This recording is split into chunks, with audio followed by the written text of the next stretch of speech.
If you say you should have called me, are you giving advice or are you criticizing someone?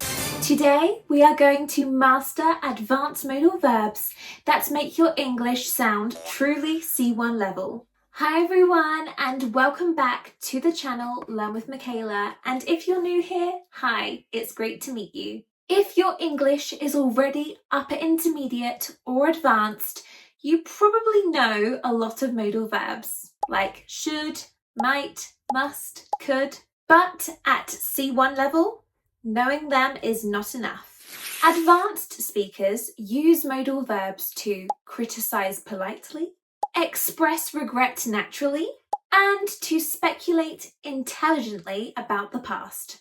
And this is exactly what natives do in real conversations, in emails, meetings, and discussions. Today's lesson is divided into three main sections: criticism, regret, and speculation. After that, we'll look at common C1 mistakes, tone differences, real-life examples, and a final speaking challenge. So without further ado, let's get started. Let's begin with criticism. At C1 level, criticism is rarely direct.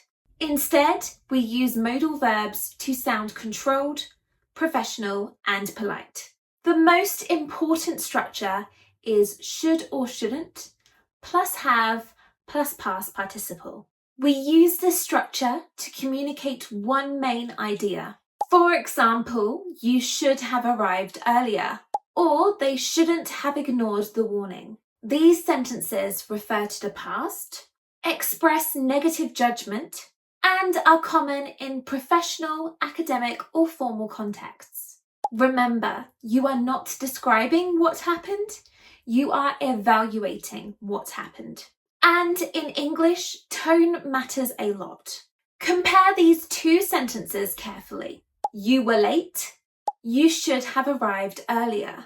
The first sentence, you were late, is direct and can sound rude or aggressive. But the second sentence, you should have arrived earlier, is professional, controlled, and indirect.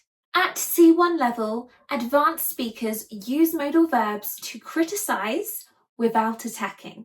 Although should is a great choice if you want to criticize without attacking, there are a few other modal verbs that are softer and more diplomatic. To tell the truth, native speakers often avoid should and use softer alternatives. For example, using could have. Could have sounds less aggressive and more diplomatic. It's very commonly used in workplace meetings or emails. For example, you could have informed us in advance.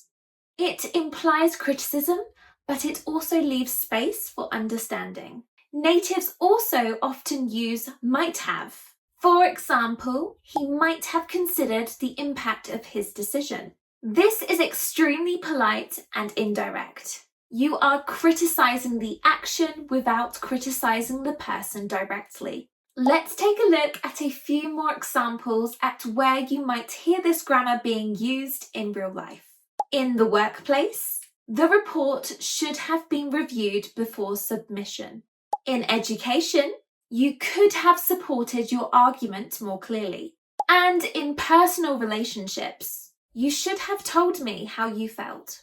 All of these sentences evaluate the past in a calm, mature way. But I must now give you an important warning.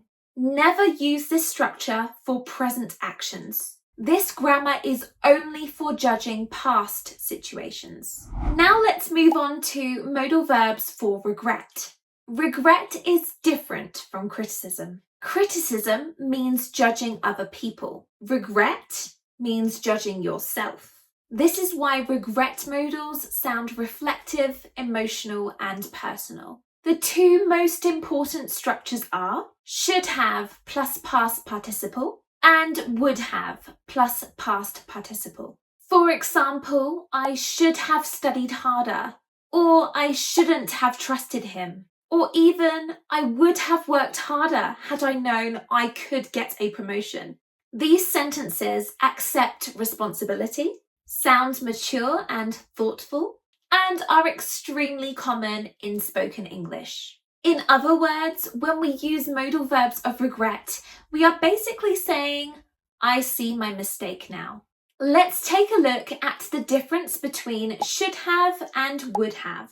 The distinction between these two modal verbs is very important. Let's compare two sentences to make the meanings clear.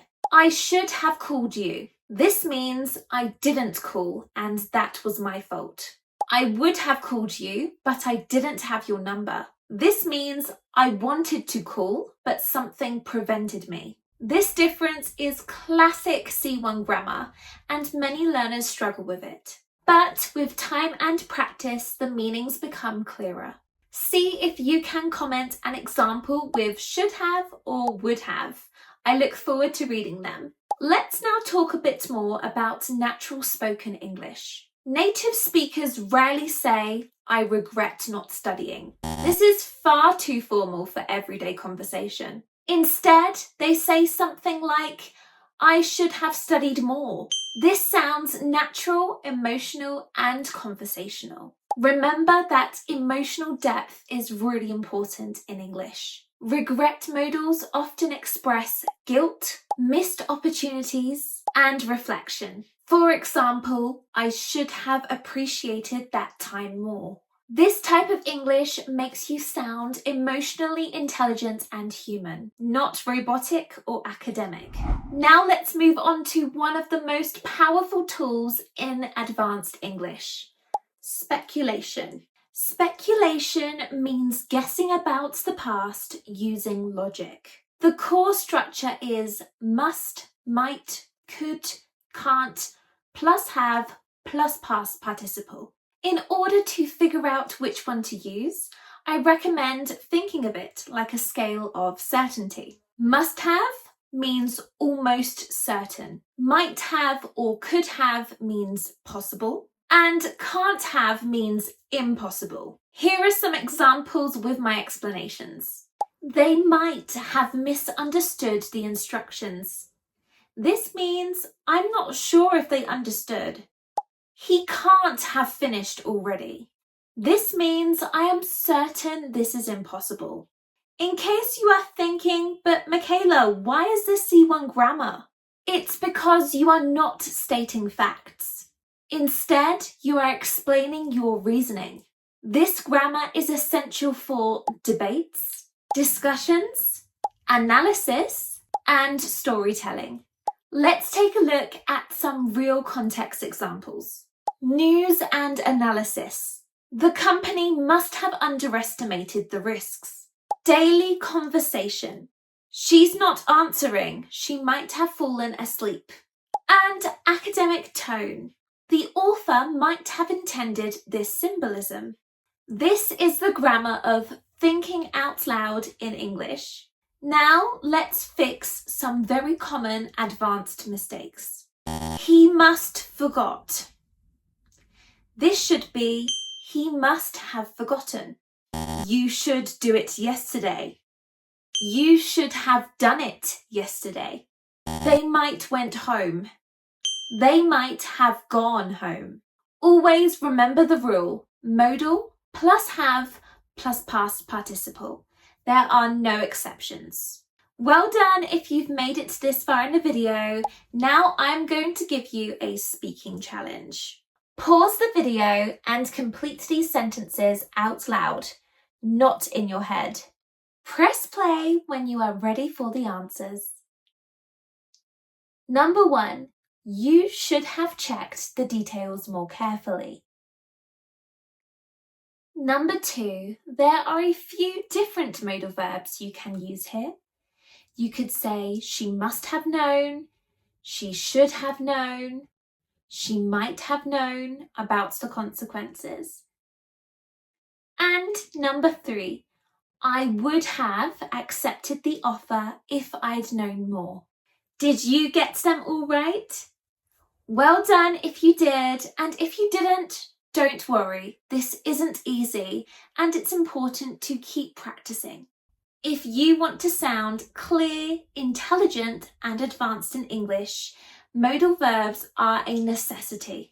They allow you to criticize politely, express regret naturally, and speculate intelligently. And there you have it. That's the end of today's video about advanced modal verbs. I hope this helps. Please don't forget to like this video, share it with an English learning friend, and subscribe so you never miss another English learning video. And try to comment a sentence using a modal verb or two from today's lesson. Thank you for watching. I look forward to seeing you in the next video.